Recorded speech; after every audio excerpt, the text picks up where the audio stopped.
Alright, let's look at the homework 7.8, 7.9, problem number 13. Alright, so we want to use a double integral to find the volume of this solid. Alright, so let's do that. Alright, so it's very similar to other problems. Alright, first we have to solve this equation for z. So z is equal to 2 minus x minus y, right? Alright, then we just have to find the volume.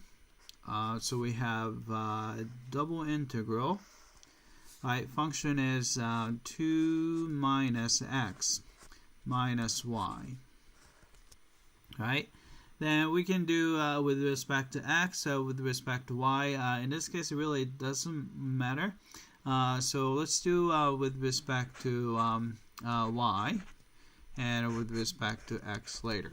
Alright, so fix the x value. So we fix the x value right here.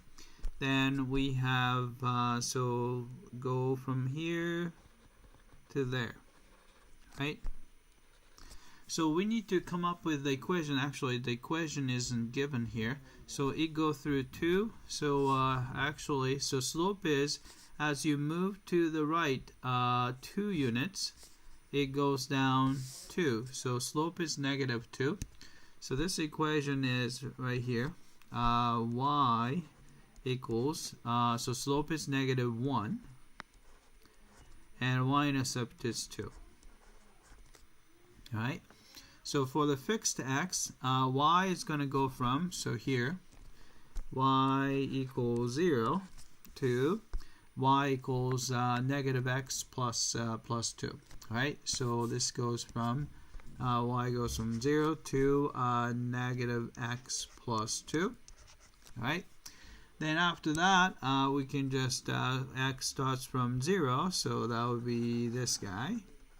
And keep on increasing the x value, and we just say dot dot dot all the way to here. Right, so that's 2. So x is going to go from 0 to 2.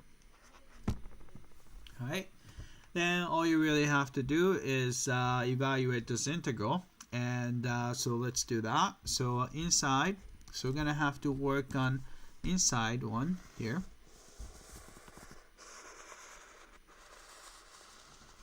Right, so since this is an antiderivative with respect to y, so 2 and a negative x is going to be a constant. So we have 0 to 2. Right, so antiderivative of 2 would be 2y. Antiderivative of negative x is negative xy. Right, then antiderivative of negative y would be negative y squared over 2. Then you're going from 0 to negative x plus 2. Right? Then dx. Right? Plug it in. So integral from 0 to 2. Right, if you plug it in here, so you have 2 times negative x plus 2. So negative 2x plus 4. Right, so here, negative x times negative x plus 2. So negative x times negative x is plus x squared. Negative x times 2 is negative 2x. Right? Then you have a negative. Right? Then you have, let's see, negative x plus 2 squared. Right? So if you square this guy, you're going to get the x squared. Minus 2 times negative x times 2, so negative 4x. Right? Then you have 2 squared would be 4. Right? So we get that. And over 2. Right?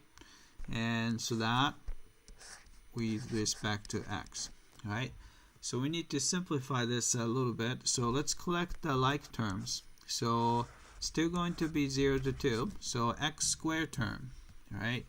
So x squared term would be, there's a 1x squared, and this is a minus 1/2 x squared.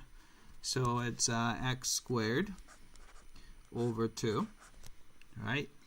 Then x term, so there's going to be, so here, negative 2. Actually, maybe I'm going to use a different color so that so x term, here's negative 2. So another negative 2, so that will be negative 4. And here you have, let's see, negative 4x divided by 2, so negative 2x, but negative, so adding 2x, we can cancel this guy with that guy. So you're going to have negative 2x. Right? Then last one is a constant term. There's positive 4. So there's going to be minus 2. So positive 4 minus 2, so plus 2. Right, so took care of that. So it's a plus 2. Alright, then we just have to find the antiderivative of this guy with respect to x now.